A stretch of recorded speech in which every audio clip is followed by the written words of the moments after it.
아마존이 코로나의 승자여서 베조스가 세계 첫 조만장자. 내가 억만장자까지는 들어봤어. 조만장 트릴리언이에요. 세상에 머리 털리고 들어보지도 못한 조만장자에 등극한다는 뉴스가 있길래 돈이 얼마가 늘었길래 조만장자는 도대체 얼마를 들고 있어 조만장자야? 1조 달러 1228조 원.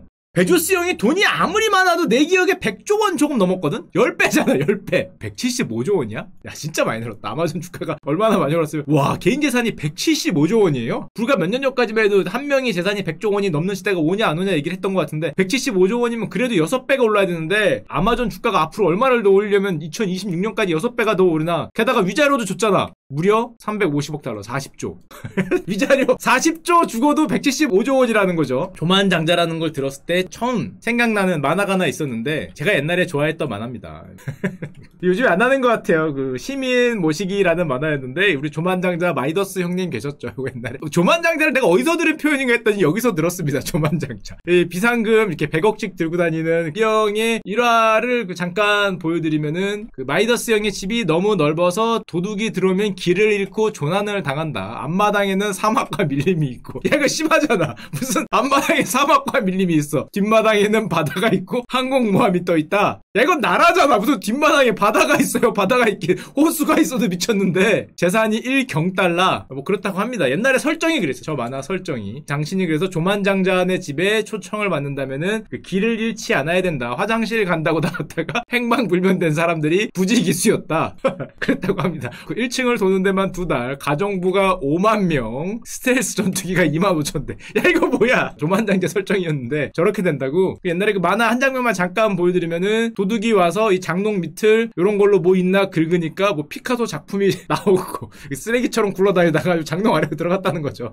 우리 집에는 뭐 가끔 500원짜리 굴러 들어간 적은 있어도 뭐 피카소 작품 굴러 들어가고 긁으니까 금판치 나오고 직지심경은 왜 나오는 거야. 도자기도 나오고 뭐 이랬던 만화가 있었는데 야 이게 현실화되는 건가. 게다가 요즘에 유머 사이트를 제가 워낙 좋아하니까 돌아다니면서 본 건데 이런 뉴스를 봤어요. 코로나로 96조를 번 아마존이 직원들의 사망을 숨겨서 논란이다. 제가 이 뉴스를 보고 처음에는 야 진짜 아마존 돈 많이 벌었구나. 코로나로 96조를 벌었네. 많이 벌었구나라고 생각을 하고 고개를 돌리려다가 잠깐 나도 생각하니까 야 이게 너무 큰 거야. 내 건전한 상식으로는 코로나가 온 지 2달 석 달 됐는데 96조를 벌면 곱하기 4 하면 그럼 아마존의 올해 영업이익은 400조인가? 갑자기 뭐 이런 생각이 문득 들면서 신문 기사긴 한데 사망한 직원의 유가족과 현재 직원들이 이제 96조를 주장한다는데 잠깐만 우리나라 삼성전자 매출액이 200조 아닌가? 내 기억에? 매출액을 반을 번다고? 그래서 봤습니다. 코로나 여파에 진짜 그렇게 아마존이 많이 벌었냐? 순이익 29% 감소. 야씨 96조는 어디서 나온 거야? 1분기에 매출은 늘었잖아. 순이익이 감소했는데 이게 비용이 많이 들어서. 그래 내 기억에도 이런데 저 96조는 어디서 나온 건가 봤더니 비슷한 숫자는 못 찾겠고 이거 같아요. 1분기 매출액이 91조거든? 그러니까 요 매출액을 한 10% 정도 뻥튀기해서 돈을 벌었다고 얘기를 하면은 96조. 신문기사는 잘 봐야 됩니다. 잘. 이게 그러니까 그 매출액을 아마 돈을 버는 걸로 이렇게 얘기를 한 것 같은데 이런 96조 벌었다라고 요즘에 짤이 많이 돌아다니더라고요. 그냥 그거 보고 믿으시면 안 됩니다. 그 매출액. 뭐 그럴 수도 있다. 자, 그리고 요 얘기를 하기 위해서 이런 얘기를 한 건데 가장 인상적이었던 지난주의 뉴스. 샤넬이 가격 인상을 한다는 소문에 백화점에 샤넬런 백화점 달리기 현상이 벌어졌습니다. 신문 아시죠? 오픈 시간에 매장을 향해 뛰어가는 저 영상 봤는데 진짜 다치시지 않을까 걱정이 되더라고요. 앞사람하고 넘어지고 뛰다가 아우 돈도 좋지만 오픈런이 벌어졌는데 오픈 되자마자 막 뛰어가서 샤넬을 사는 거잖아요. 이게 얼마나 많이 왔냐면은 휴가 내고 달려왔어요. 명품관이 북적북적한다. 야 진짜 이게 샤넬의 인기 제품 1년을 기다려야 제품을 구매할 수 있다. 이렇게 줄을 쓴 다음에 여기 이제 문이 열리면 아다다다다다 뛰어 들어가는 건데 뭐 이해는 합니다. 왜냐면은 저런 게 가격이 오르면은 이런 거 가능하잖아요. 792만원 주고 산 샤넬백을 가격이 오르면은 오른 가격에 팔 수 있으니까 100만원을 벌 수 있다 이건데 야 근데 이걸 보면서 깜짝 놀란 게 야 샤넬백이 880만원이야? 아니구나 923만원이구나. 와 그래서 찾아봤어요. 여기 나온 그대로인 걸 보시면 13번대 샤넬 클래식 라지 은장이 중고 제품 380만원. 13번대 샤넬 클래식 빈티지 라지 블랙 은장. 와 진짜네. 요건데 요게 500만원. 와 진짜 비싸다. 10년 전에 또 이렇게 비쌌나? 10년 전에 루이비통 가방 뭐 이렇게 들어갔을 때 한 220만원, 샤넬이 한 300~400만원 뭐 이러는 것 같은데 지금 중고가 500, 10년 만에 더블이 오른 건가? 그리고 몇 개 더 봤어요. 와, 진짜 가격이 진짜 대단한 것 같아서 가장 인상적이었던 게 27번대 샤넬 뉴미니 램스킨 핑크 은장을 424만원. 아, 이거 신문기사 쓰신 누나가 이거 보고 썼구나라는 제품을 찾았습니다. 아, 나도 검색 잘하는 것 같아.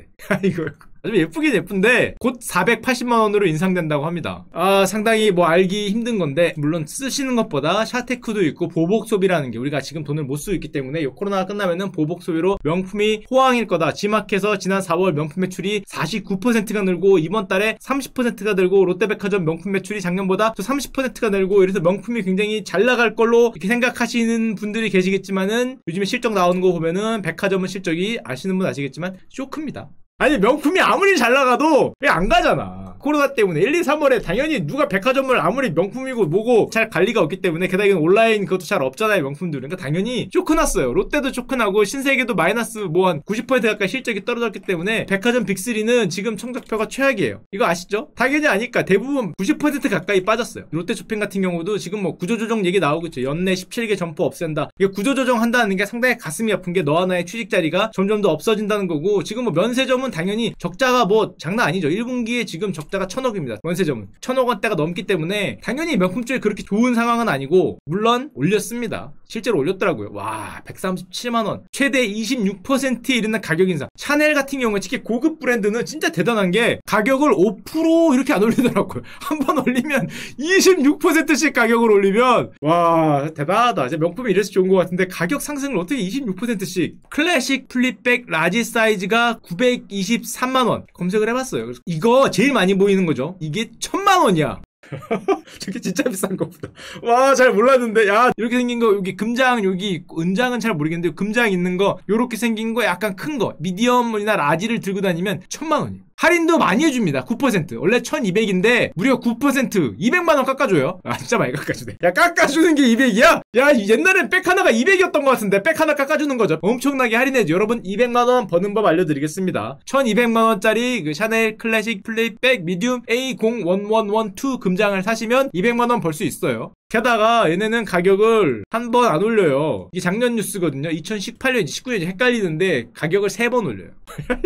봄에 한 번, 여름에 한 번, 가을에 한 번 이렇게 올리는 겁니다. 그래서 얘네는 가격 올리기 전에 무슨 움직임이 보인대. 무슨 뭐 가격표를 없앤다는 둥 뭐 이러면은 가격이 올라갈 것 같으니까 샤테크 그런 게 나오는 거죠. 주기적으로 올리니까. 이게 배불런 효과라고 뭐 이런 건 알 필요 없지만 보통 노말제는 가격이 빠져야 잘 팔리지만 이건 가격이 올려야 잘 팔리는 뭐 배불런 효과 이런 게 있기 때문에 잘 팔린다는 건데 자, 근데 문제는 저거 뭐 그럴 수도 있죠. 뭐 팔린다는데 어쩌겠어. 신문 기사에서 갖고 온 거긴 한데 뭐 어렵게 뭐 주식시장에 상관관계 이건 모르겠고 이거는 거의 확실히 일어날 가능성이 굉장히 높지 않을까 생각을 하는 건데 왜냐면은 우리가 리만 사태 이후에 양쪽 하나로 자산 가격이 올랐어요. 경기가 안 좋은데 자산 가격이 오른 현상이 벌어졌잖아요. 경기가 안 좋은데 자산 가격이 오르면 어떻게 되냐면은 이렇게 됩니다. 양극화가 될 수밖에 없어요. 경기가 안 좋은 거는 내가 두들겨 맞는 거고 자산 가격이 오른 거는 자산을 들고 있는 분들이 버는 거예요. 제가 뭐 옛날에 전세였지만은 잠깐 집을 들고 있다가 팔았죠. 하니까 이렇게 갔죠. 아이씨 잠깐 갑자기 생각이 나네. 자산 가격이 내가 없는데 올라가면은 양극화가 심화되는 거예요. 리만 이후에 2008년에서 2020년까지 전 세계적으로 가장 벌어진 현상 중에 하나가 이 자산 가격이 오르면서 경기는 안 좋으니까 양극화가 심화된 건데 만약에 지금 뭐 코로나로 인해서 또 자산 가격이 빠졌는데 뭔가 양적 완화를 하잖아요. 물론 미중 갈등 이런 게 지금 굉장히 큰 변수로 나타나긴 하지만은 정말 그게 한번 다시 반복이 되면 여기 나오죠. 자본 수익률은 높아지는데 이게 무슨 말이에요? 자산 가격은 올라가는데 임금 상승률은 낮아진다. 이게 무슨 말이에요? 경기가 안 좋다는 거죠. 자산 가격은 올라가는데 경기가 안 좋아지면은 양극화가 심화되게 되는데 이 조건을 모두 갖추고 있는 게 아니냐 뭐 이런 말이 나오는 거고 예를 들면 이런 거죠. 경기가 안 좋다는 게 아 이거 진짜 가슴이 아픈 뉴스인데 코로나 3중고 이렇게 하는데 지금 뭐 회사에 있는 분들 잘 못 느낄 수도 있지만은 취업 준비생들은 할 수 있는 게 없어요.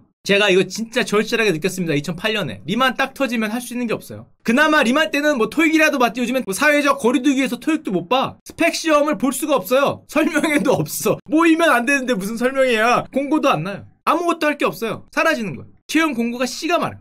리만 때는 그래도 스펙이라도 올리고 있었어요. 리만 때도 씨가 말랐어요. 그럼 다시 한번 왔어요.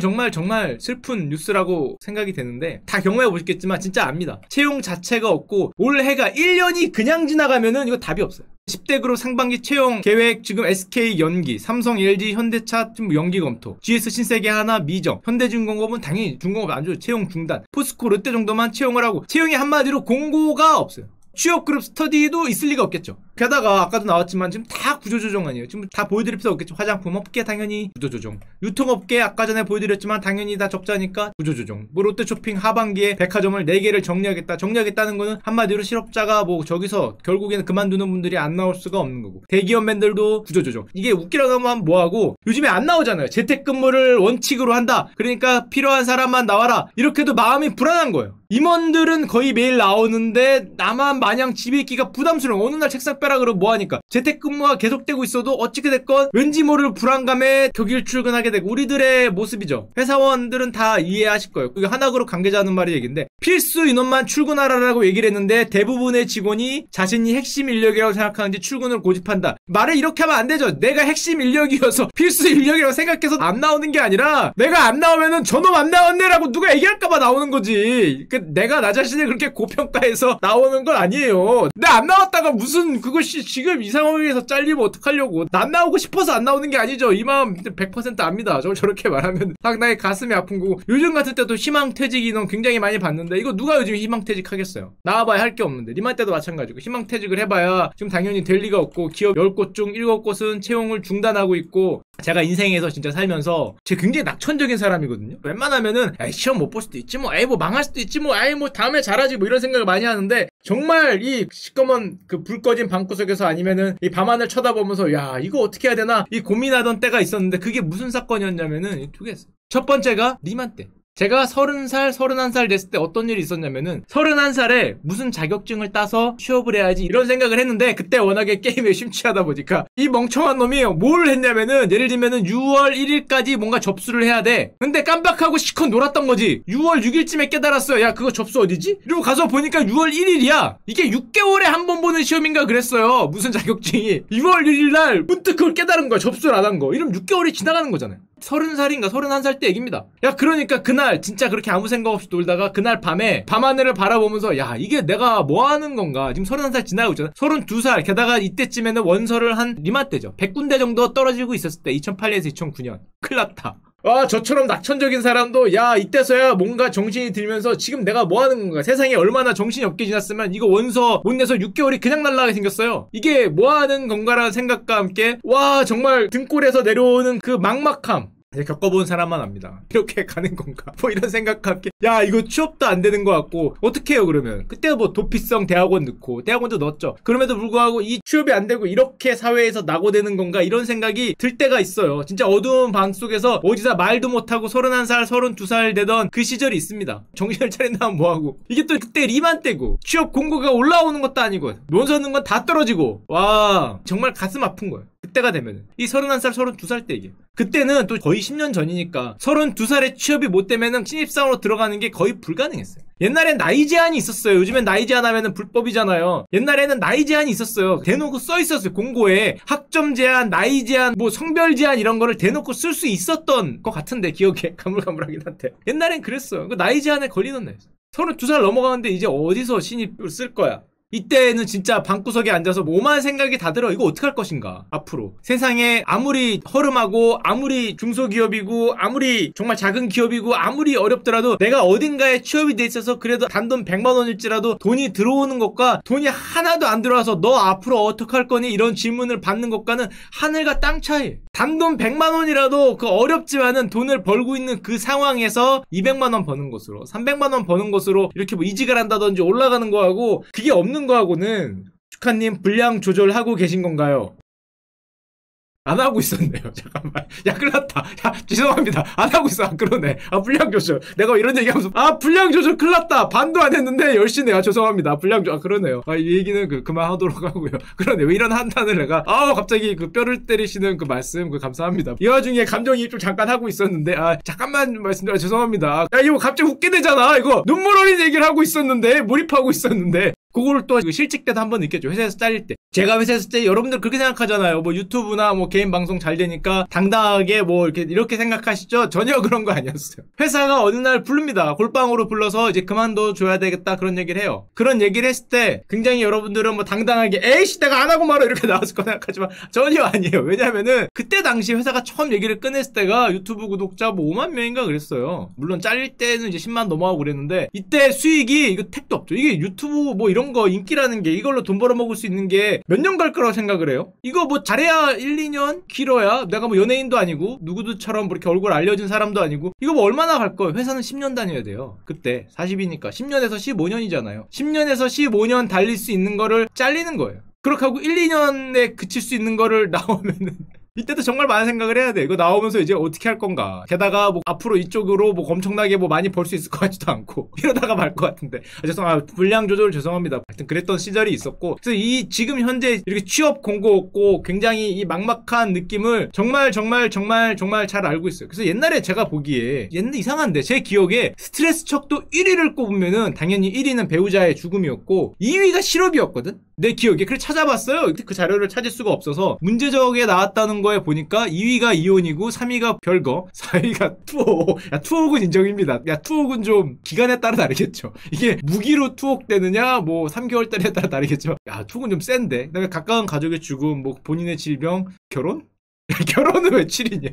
야 결혼이 스트레스 척도. 야 이거 뭐야 이게. 결혼은 왜 있어? 그럼 하지를 마. 아 이건 생활 변화 단위 이게 스트레스 척도 하여튼 느낌 이상하긴 한데 결혼은 왜 7이 있어? 결혼이 실직보다 위에 있으면 어떡해. 실직이 당연히 위에 있지. 이건 생활이 많이 변한다는 걸로 내가 이해를 되겠는데 야 7위가 결혼은 아니지. 이거 아닙니다 여러분. 그 미혼 여러분들 아닙니다. 절대 아니고요. 결혼은 그 행복하고 즐겁고 그러니까 여러분들 많이 하고 애 넷 다섯씩 낳아서 꼭 그 여러분들 행복한 결혼 생활과 출산율 올려주는 우리나라 그 잠재 성장률 팍팍 올려주는 그 행복하고 즐겁고 애 넷이면 더 즐겁다. 다섯이면은 더 즐거울 수 있다는 거를 강력하게 말씀드리고요. 배우자의 화해? 이게 화해하지 마 그러면.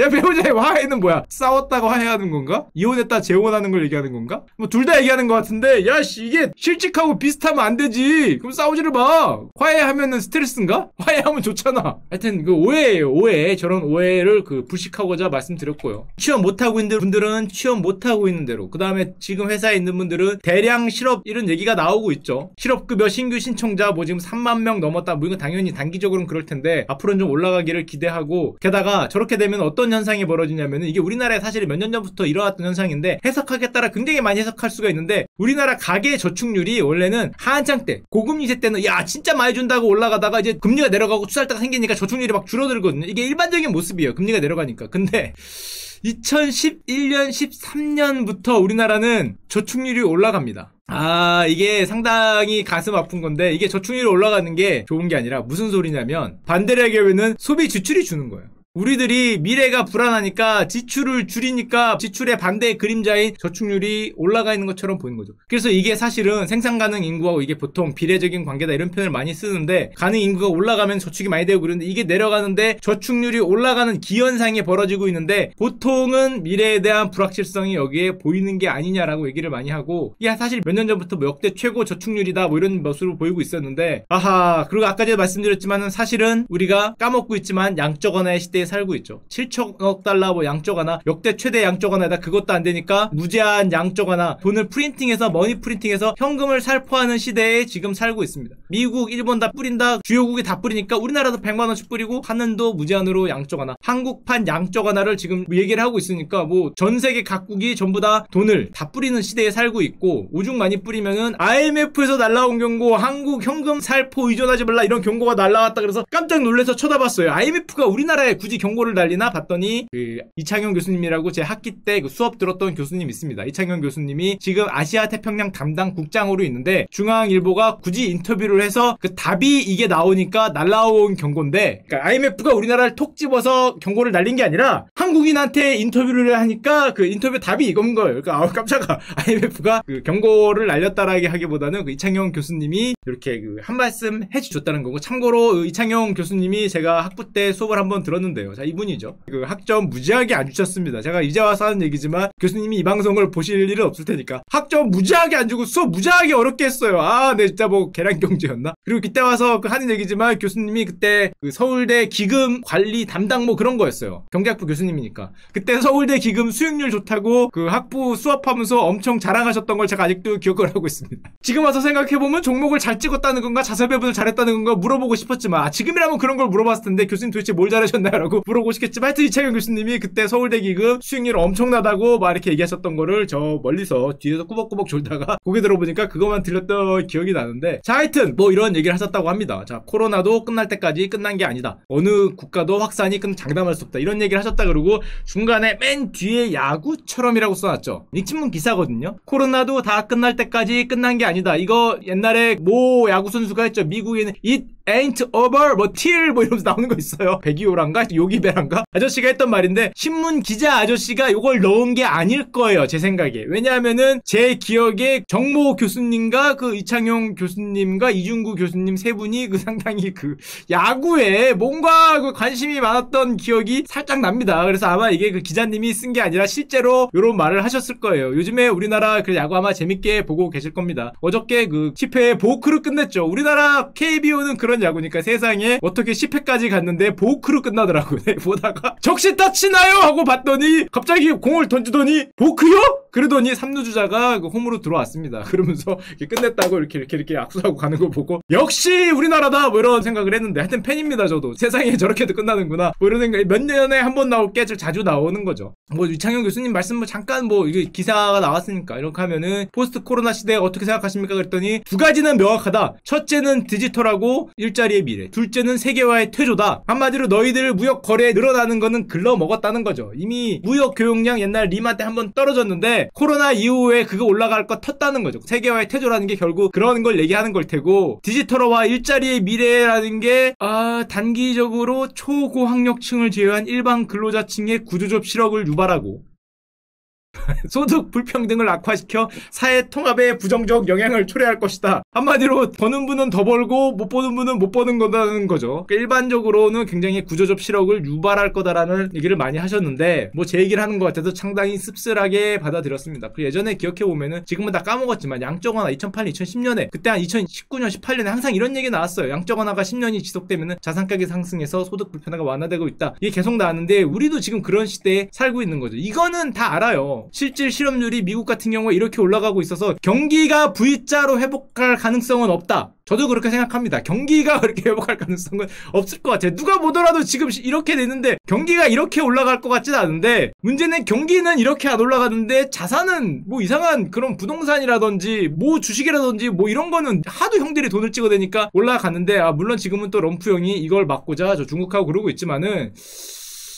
자, 그러면은 정말 이번에는 다를 것인가? 항상 하는 말이 있죠. 이번에는 다를 것인가? 경기 안 좋아, 경기 안 좋아, 경기 안 좋아, 경기 안 좋아가 오르는 거를 막기 위해서 중국하고 싸우면서 이게 이번에는 다를 것인가? 너와 난 이렇게 어려운데 이게 물론 S&P 갖고 이렇게 얘기하면 안 되잖아요. 그래서 제가 프랑스 까끄도 가서 봤습니다. 이걸 까끄라 그래요. 전문 표현으로 까끌하죠. 프랑스 까끄도 이때 리만 이후로는 이렇게 되던데 이게 경기가 좋아서 올라갔던 게 아니었잖아요. 이걸 막고자 이 큰 그림에서 뭐 이런 걸 하는 건가 뭐 이런 생각도 잠깐 들긴 하는데 하여튼 어려운 시대가 굉장히 지나가고 있지 않나 생각이 되고 자 그러면은 우리가 그렇게 생각을 하잖아요. 보복성 소비를 많이 해서 관광이 살아나고 명품 같은 것도 저렇게 살아날 것인가? 정말 부동산이 이상 과열이 되나? 신문 기사만 보면은 그렇게 느낄 수 있는데 그렇게 갈 수도 있지만 대부분의 경우에는 어떻게 하고 있냐면은 뭐 중국에서는 소비 폭증 현상을 보복성 소비다 이런 식으로 나온다 그러는데 실제로는 잠깐이고 이렇게 되죠. 소비 양극화가 심화되면서 우리는 보복성 저축을 해요. 역설적 저축 증가라 그러는데 이게 우리나라에서 벌어졌던 현상이 중국에서도 벌어지는 거죠. 불안한 중국인들이 매일 12조 원씩 보복성 저축을 어쩔 수 없잖아요. 미래가 어떻게 될지 모르니까 지금 명품 소비가 늘어나겠지. 일부는. 대부분은 힘들죠. 1000만 원짜리 백을 어떻게 사요?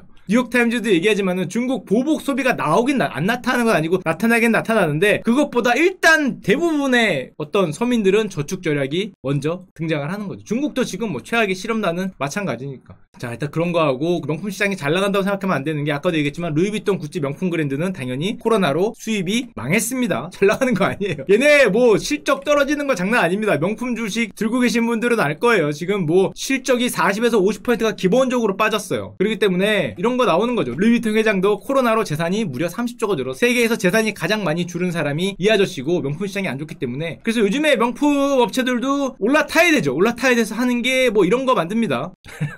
명품 마스크 야 이거 진짜 산 사람 있을까? 마스크도 명품을 써? 루이비통 마스크 야 이씨 이거 마스크 일회용 아니요? 빨았으나? 군용이라고? 아닙니다. 루이비통만 있는 것도 아니고 구찌도 있습니다. 이런 걸로 이제 틈바기 시장을 누리고 있고 자 이 와중에 제가 예전에 방송할 때 한번 재미삼아 들으시라고 방송했던 게 있거든요. 그게 이거였어요. 마오타이주 여러분 다 재미로 들었잖아요. 마오타이주 뭐 얘기하니까 맨날 얘기하나 본다는데 이게 요즘에 어떻게 되고 있냐 믿거나 말거나 중국 시총 중국에 상장되어 있는 기업만 중국 상장되어 있는 기업 시총 1위가 됐어요. 중국 기업 시총 1위죠. 아 물론 텐센트나 알리바바 이런 거는 미국 시장에 상장돼서 걔네 빼고 중국 상장 시총 1위 그 시총이 얼만데 289조 원 삼성전자 전날 시가총액이 286조 원 삼전을 팔아도 못 사요. 삼전보다 비쌉니다. 와 이게 어떻게 삼전보다 저 술업체가 저 술을 딱 하나 파는 거거든요. 공상은행을 제치고 시가총액 1위로 올라섰습니다. 공상은행 중국에 뭐라고 해야 되냐 중국의 JP모건인데 공상은행이면 사실상 공기업이죠. 공기업보다 비싸요. 심지어 중국 공상은행이면은 세계 최대 은행입니다. 세계 최대 은행보다도 비싼 회사가 됐습니다. 농담처럼 얘기했지만은 굉장히 큰 회사였다라는 거하고 여러분들 아까 그 샤넬백 하나에 1000만원이면 막 비웃잖아요. 아 그 1000만원짜리 어떻게 사 저게 뭐 그렇게 비싸냐 가죽이 뭐 꺼먹고 뭐 금장밖에 없는데 뭐 그렇게 비싸다 생각을 하지만 사실은 우리도 있습니다. 비웃을 필요 없어. 우리도 있기 때문에 전혀 비웃을 필요 없습니다. 그 람보르기니가 한국 판매량이 역대급이다. 2019년 뉴스죠. 한국은 람보르기니 판매 성장이 가장 빠른 매우 중요한 시장 중 하나이다. 진짜로? 그러면서 람보르기니 회장이 방한을 했습니다. 스테파노 도메니칼리 형이 방한을 해서 뭐라고 말씀하셨냐면은 한국 최초로 한국 사람들을 위한 한국 한정판 슈퍼카 아벤타도르 SVJ 뭔지 모르겠지만 하여튼 어려운 차입니다. 아벤타도르 공개하셨습니다. 제가 가서 봤어요. 한국을 위한 차가 뭔가 이야 멋지다. 야, 샤넬백에 못 느꼈던 희열을 나는 왜 여기서 느끼지? 야우, 야, 샤넬백은 좀 그냥 그랬는데, 야우, 야, 이거 장난감 아닌가, 이거? 기다려봐. 내가 월급 모아 산다. 얼만데, 그래서. 출시가가 7억 846만원. 이렇게 쓰면은 잘 못 읽으시겠지만은 7억 5,846만원. 아, 노옵션입니다. 노옵션. 옵션 달면은 대강 한 8억 하겠죠. 아하, 야, 우리 집 전세값보다 비싼데? 잠깐만요. 조금 비싼 것도 아니고 많이 비싼데? 야, 비교가 안 돼요. 이게 훨씬 커요. 이것도 아니야. 그냥 이거야, 이거. 야, 우리 집을 타고 다니는구나. 대단하다. 또 신문기사를 보면 가끔 이게 떠요. 한국 람보르기니 세계 판매 1위. 회장도 놀랐다. 그러면서 실제로 유머 사이트 가면은 한국이 람보르기니가 세계 판매 1위라고 막 돌아다니는 것들이 있어. 그래서 저도 깜짝 놀랐어요. 진짠가? 한국이 4개월 연속 람보르기니 판매 1위 국가에 올랐다. 이 나라는 미친 나라인 것인가? 도대체 저 7억 8억짜리 람보르기니를 아니면 싼 것도 3억일 텐데 판매 1위 국가가 정녕 꼬레아란 말입니까? 라고 생각을 하고 검색을 좀 해봤어요. 국내 연간 판매량의 100대. 야 그러면은 람보르기니 판매 1위 국가가 연간에 100대밖에 안 사? 나머지들은 10대 20대씩 사나? 이러고 잘 뉴스를 읽어봤더니 잘 봐야 돼요. 이 신문기사는 잘 봐야 돼요. 세계 판매 1위긴 1위인데 무슨 1위냐면 단일 전시장 기준 1위입니다. 단일 전시장이에요. 아, 그러니까 나라가 아니라 야 이렇게 쓰면 안 되지 나라고. 그 전시장이 가장 많이 팔렸다는 거죠. 한국에는 전시장이 몇 개 없을 거 아니에요. 서울에는 많아봐야 몇 개 있겠니. 근데 이탈리아나 미국에는 전시장이 엄청나게 많잖아. 그러니까 우리나라 판매량은 대부분 한 전시장에서 나오는 거죠. 그러니까 전시장이 1위였다. 나라가 아니라 그 전시장이 있는 나라인 거죠. 그 전시장 1위. 야이씨 어째 내 이상하다 그랬어. 어째 1525% 늘어난 130대 뭐 이런 말을 쓰길래 이게 A씨라고 봤죠. 아 역시 전시장 1위입니다. 조금 있다가 실제 1위는 어딘지 보여드릴게요. 참고로 미국은 한 1500대 정도 팔아요. 그러니까 우리나라 100대니까 미국 우리나라 15배 정도 됩니다. 우리나라에서 그럼 람보르기니가 왜 이렇게 많이 갑자기 한 15배까지 많이 팔렸냐 보니까 람보르기니 SUV는 우루스의 인기가 높아졌다. 올해 판매량에서 우루스가 60% 우루스? 어디서 많이 들었는데 검색을 해봤죠 또. 아 이거 SUV. 야 멋진데? 요게 잘 팔린다. 가격을 또 알아봤습니다. 요건 좀 쌀 것 같잖아. 그래도 SUV니까 서민들 위한 뭐 우리가 탈 수 있는 그 정도 선이지 않을까 해서 검색을 해봤는데 깡통이 2억 5,600만원. 그러니까 뭐 넣으면은 3억. 오피스텔 하나가 움직이는 거죠. 이거 긁으면 큰일 납니다. 3억. 돈 많은 분들이 정말 많다고 생각이 되고, 람보르기니 아까 전에 그 실적을 잠깐 보여주면 2018년 글로벌 판매가 5,700대예요. 미국 같은 경우에 1,600대가 팔리고, 영국 600대, 일본 500대, 독일 400대, 중국 300대, 캐나다 300대, 이탈리아 295대, 한국 100 몇 대인 겁니다. 한국 여기 있는 거야. 그럼 뭐 이탈리아보다 안 팔리네. 형은 사줘도 유지 못하잖아? 사주고 얘기하세요. 사주고 유지 못하면 팔면 되지. 중고로 사주면 유지한다. 내가 사주면 야 유지는 할 수 있겠지. 뭐씨 안 몰면 되지. 어디 창고에다가 걸쳐놓고 내가 거기다 먹고 몰고 다니고 기름 넣을 필요 있나. 세금 비싸나 그거? 세금이 비싼가? 중고로 팔면 되지. 주기만 하세요. 주기만 내 유지할게. 그런 걱정을 해. 걱정하지 마. 내 유지는 해줄게. 보험료가 1,000만원이라고? 1,000만원 낼게. 내가 3억짜리 준다는데 안 몰고 다니다가 1년 뒤에 팔면 되지. 자, 그래서 좀 더 봤어요. 국내 출시 뉴스 있더라고. 람보르기니 우라칸 가격은 3억 4,500만부터. 뭔데? 야야야. 갑자기 샤넬 런을 하는 분들의 그 마음이 막 이해가 되고 있습니다. 야야. 누나들의 마음이, 형 오빠들의 마음이 그랬구나. 런 해야지. 런 해야지. 야, 우리로 치면 이거 5천만원 깎아준다는 거 아니에요. 람보르기니 우라칸 3억 4,500인데, 뭐 예를 들면 3억에 판다. 그래서 3억에 판다 해도 런은 못할 것 같긴 해. 하여튼 뭐 마음은 이해가 됩니다. 그 문이 위로 열릴 거 아니에요. 딱 구멍 안 열리나? 야. 여기서 딱 내려주면은, 뭐 괜찮을 것 같아요. 뭐 턱이 낮아서 어디 가면 긁히게 할 것 같은데, 뭐 그 중요하겠어. 참고로 람보르기니가 어디 건지 여러분 다 아시죠? 폭스바겐 그룹 겁니다. 작년부터 나오는 말은 폭스바겐 그룹이 이 람보르기니를 매각할 수 있다라는 말이 작년부터 나오고 있어요. 2019년 뉴스죠. 계속 나오고 있는데 실제 검토 중이라고 알고 있어요. 그러니까 여러분들이 그 점심 먹는 가격을 아껴서 람보르기니를 사면은 람보르기니가 그 꼬리 아끼게 될 수도 있습니다. 우루스가 워낙 많이 판매돼서 기업 가치가 2배로 올랐대요. 그래서 지금 람보르기니 팔려고 그러는데 이게 만약에 뭐 현대차나 삼성이나 뭐 이런 데가 산다. 삼성 람보르기니, 현대 람보르기니, SK 람보르기니, SK 아직 사서. 야, 그러면은 저기 앞에 SK가 사면은 이 차 앞에 SK가 써 있는 거 아니야? 딱 돼 있고 여기에 SK. 잠깐만. 야, 왠지 갑자기 정유차 같은데 뭔가 기름 넣어야 될 것 같고. 죄송합니다. 뭐 반도체일 수도 있으니까 뭐 이렇게 붙을 수도 있다는 거죠. 형, 이런 거는 뭐가 별로 멋지지 않아라는 분들을 위해서 진정한 멋을 또 하나 보여드리면은, 참고로 폭스바겐 그룹이 두가티라는 데도 가지고 있어요. 그래서 이것도 두가티도 판다 안 판다 말이 많은데, 두가티가 뭐예요? 라는 분들이 있을까봐 그 두가티를 잠깐 보여드리겠습니다. 야, 좋아. 이거 타고 이렇게 가는 거죠. 하는 거. 야, 출시가 3,500만원. 야, 요건 인간적인데? 파니 갈래. 뭔지 모르지만, 이것도 뭐 달고 하면 4,000이겠죠. 4,000짜리 오토바이. 자, 이거 누가 집어가면 어떡하냐, 오토바이 4,000짜리. 두가티. 이거 멋지다. 저는 참고로 이 두가티를 살 계획이 있습니다. 딱 말씀드리면은, 기다리고 있어요, 요거.